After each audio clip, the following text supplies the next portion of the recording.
Zulfikar Ali Bhutto and the legal fraternity,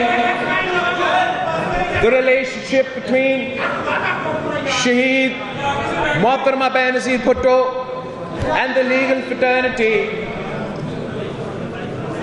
are part of the history of Pakistan. The law is the glue that binds society together. Law is the bridge between the state and the people. Without the law, no progress is possible. No civilized society is possible. No democracy is possible. My party and I have a special relationship with the law. When the Pakistan People's Party was formed in this very city of Lahore, a leading newspaper, Dawn, reported, and I quote, "A group of briefest lawyers have formed a party." 55 years later, the party formed by lawyers still fight for the rule of law, for the constitutional supremacy, and for the people of Pakistan. Pakistan was formed by a lawyer, Quaid-e-Azam, Muhammad Ali Jinnah, and Pakistan was made a constitutional, democratic, Islamic republic. We were given a constitution, we were given democracy, one man, one vote, to that too by a lawyer, Quaid-e-Azam, Shaheed Zulfikar Ali Bhutto. I have been and continue to be a witness and a victim of our justice system.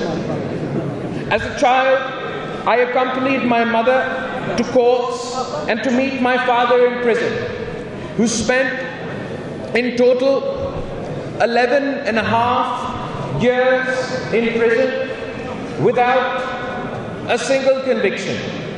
And for 30 years, Shaheed Mohtarma Benazir Bhutto and Sadr Zardari faced persecution at the hands of the state, the government at the time, be it in the form of the Ihtisab Bureau, be it in the form of the National Accountability Bureau. But we are eternally grateful. We are eternally grateful because as far as history is concerned, history has given its verdict कि या अल्लाह या रसूल बेनज़ीर बेकसूर. History has given its verdict, and those very courts जहां ये cases चलते थे, chief justice Iftikhar Chaudhary के दौर में उन्हीं को कोर्ट से हर एक केस में शहीद मोहतरमा बेनज़ीर भुट्टो को, सदर जरदारी को बाइज्जत बरी कर दिया. The Lahore High Court is part of the history of Pakistan.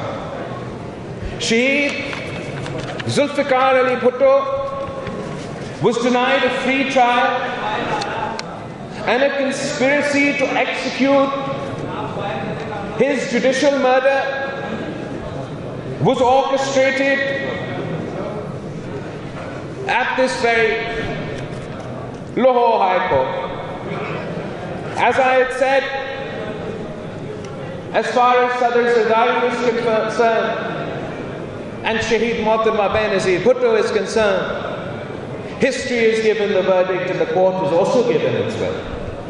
But as far as Shaheed Zulfikar Ali Bhutto is concerned, those who conspired to murder Quaid-e-Azam, Shaheed Zulfikar Ali Bhutto, have been consigned to the dustbins of history.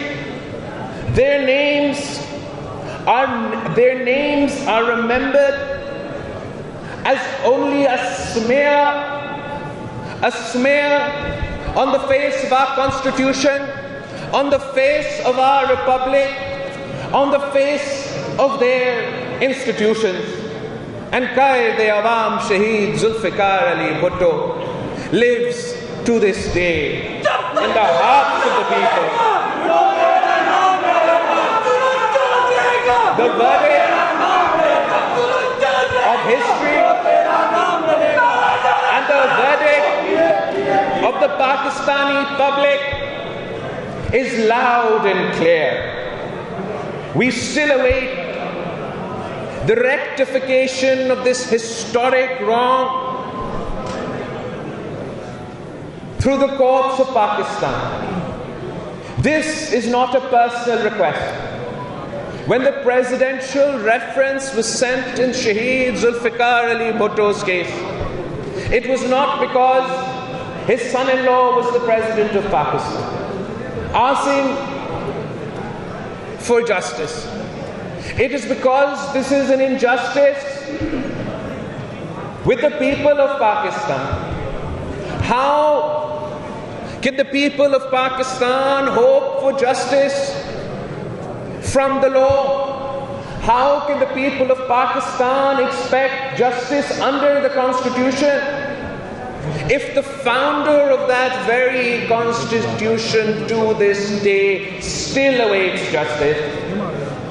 I would like to thank the lawyers of not only the Lahore High Court bar, but from across the length and breadth of this country, who have never accepted this decision, who have fought every day of their legal profession to reject this decision, to the judges of the judiciary who have refused to allow this decision to form a precedent for our country.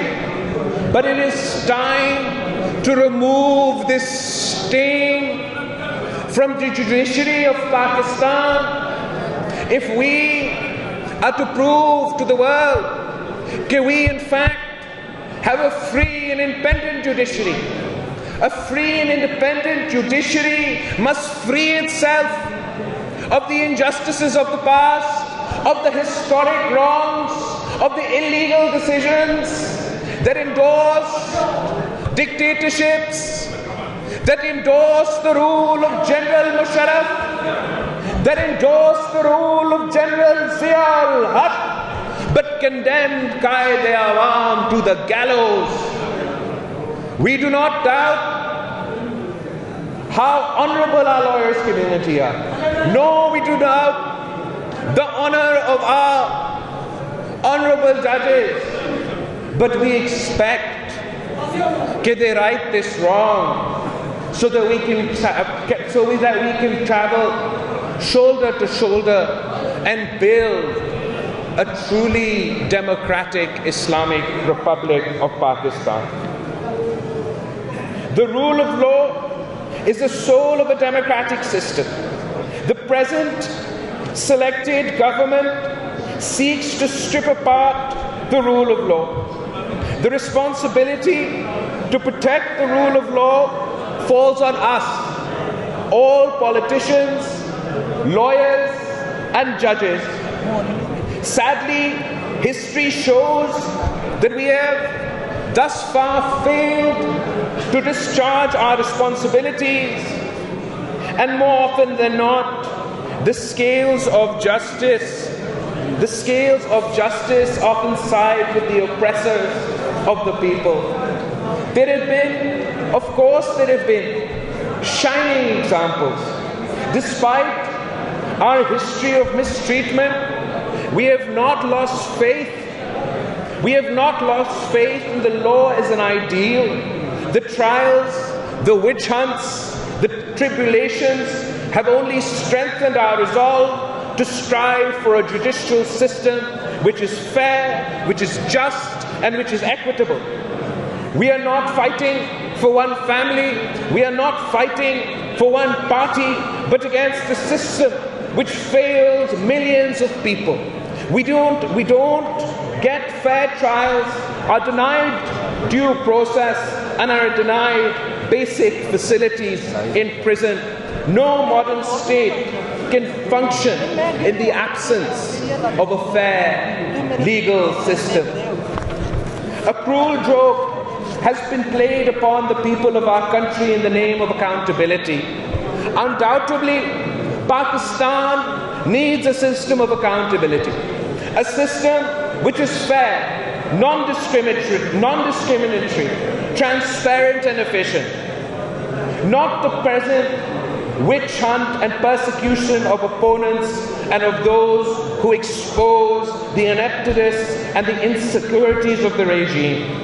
The courts have a responsibility to uphold the values of fundamental rights, fair trial, and due process. Unfortunately, very often, we have failed to do so and have unwittingly become instruments of the persecutors. I would like to share with you that while this is my first term in Parliament as a member of the National Assembly, and as a young politician starting my political journey, of course, the role of Parliament has not met our expectations. And perhaps we have become a member of one of the worst performing parliaments in the history of Pakistan. And we strive for the betterment of our own institution. For not only myself, but the people of Pakistan saw hope after the formation or the restoration of democracy in 2008. No matter the difficulties, it was widely believed that Pakistan is transitioning, transitioning towards democracy. One step forward, two steps back, two steps forward, one step back. But it is now undeniably clear that in the time of Imran Khan, Pakistan is not transitioning towards democracy. Pakistan is transitioning away from democracy. Pakistan is not transitioning towards democracy. We are transitioning towards authoritarianism and dictatorships, and we must fight this. As our expectations have not been met on the political front, the lawyers community had inspired me a great deal in my youth. For as I was about to embark on my studies, the legal community in Pakistan was struggling for the freedom of our judiciary, for the independence of our judiciary. और एहतजाज साहब कह रहा था कि रियासत होगी माँ की जैसी.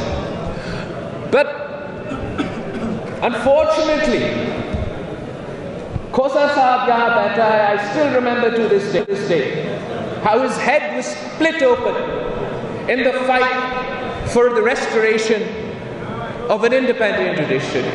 मैं कराची से आया हूँ, मुझे आज तक याद है 12 मई जहाँ पाकिस्तान पीपल्स पार्टी के 400 शहीद हुए, आजाद अदलिया की बुनियाद. But the struggle for an independent judiciary was not for any one judge. It was for the idea of a democracy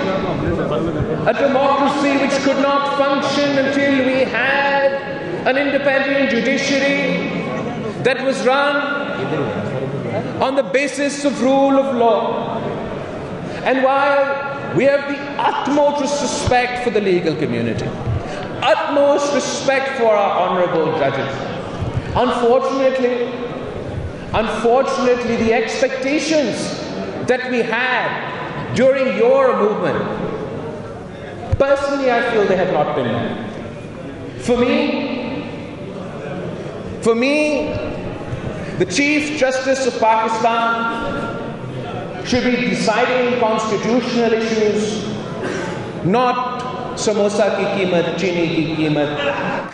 bulletin आएंगे इस ब्रेक के बाद. बनाओ हर सुबह और बस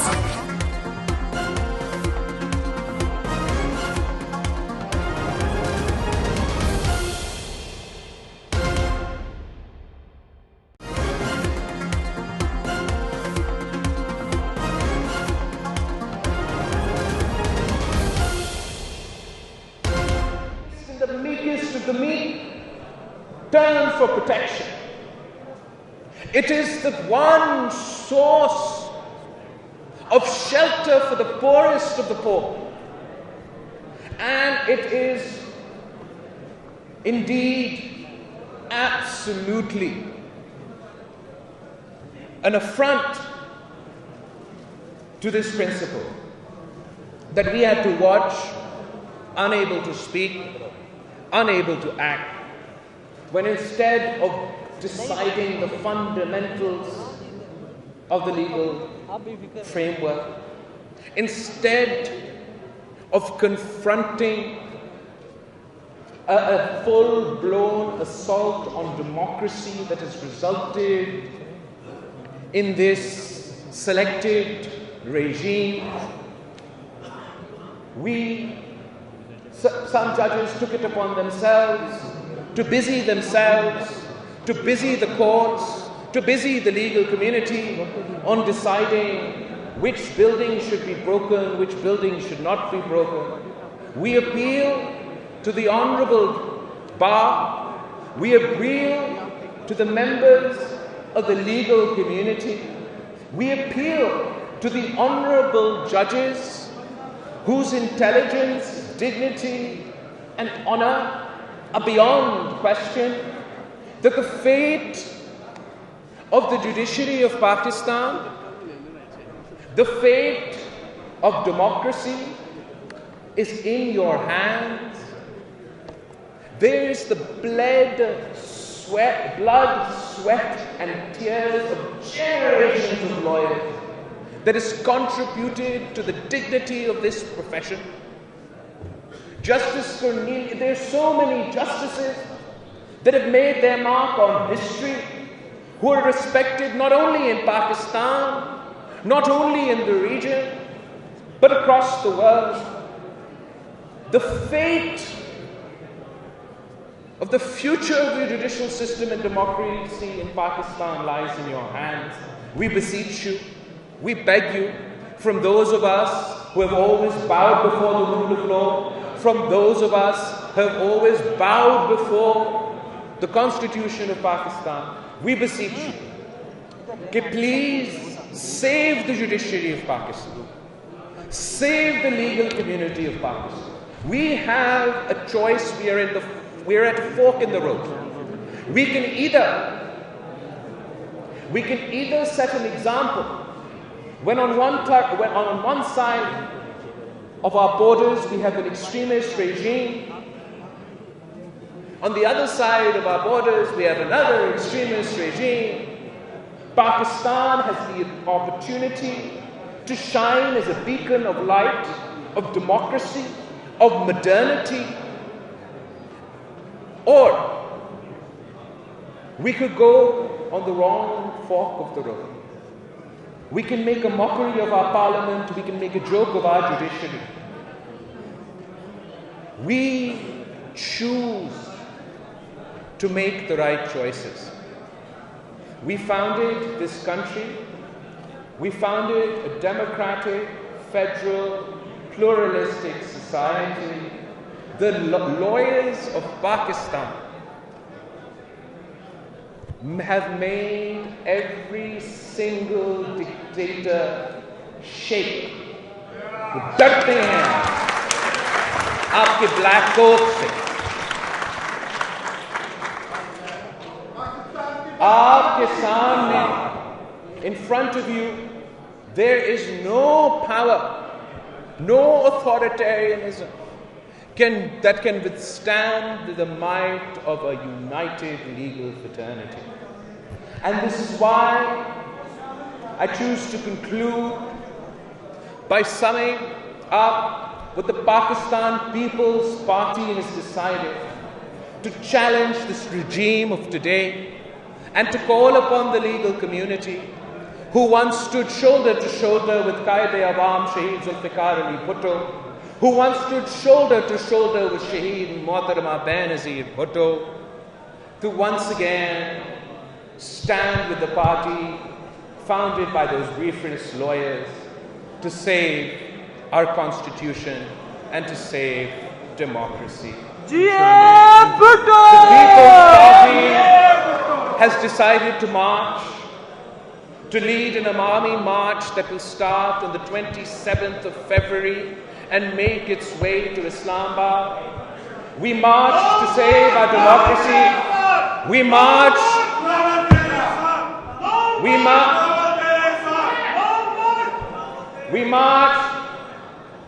to save our democracy, to save our constitution, to save our economy, and to save our country. We march because it is our democratic right to protest, and we are a democratic people. We do not believe in ransacking the courts. We do not believe in ransacking Parliament. We do not believe in attacking PTV. We do believe in democratic solutions. We will run a campaign against this selected government. We will run a campaign that the people of Pakistan have lost faith in this Prime Minister. We will run a campaign calling on each and every parliamentarian to join us in bringing a no-confidence motion to democratically challenge this incompetent government. We will show the people of Pakistan कि इस वक्त जब वो मुश्किल में हैं, जब मुआशी बहरान है, जब इंसानी हकूक पे हमले हो रहे हैं, जब जमहूरियत का जनाजा निकाला गया है, तो कौन सा पार्लियामेंटेरियन, कौन सा नेशनल असेंबली का उम्मीदवार अवाम के साथ खड़ा है और कौन सिलेक्टेड के साथ खड़ा है. We pray inshallah ta'ala, God willing, we will succeed. We must succeed to save Pakistan. Pakistan Zindabad. इधर ही है, सारे इधर ही रहे, ये भी इधर ही है, रोके पीछे से रोके रखे हैं. क्या कर रहे हैं? इधर ही रोकते हैं ना, रोक के ले लें. बिलावल साहब एक सेकंड इधर. सर यार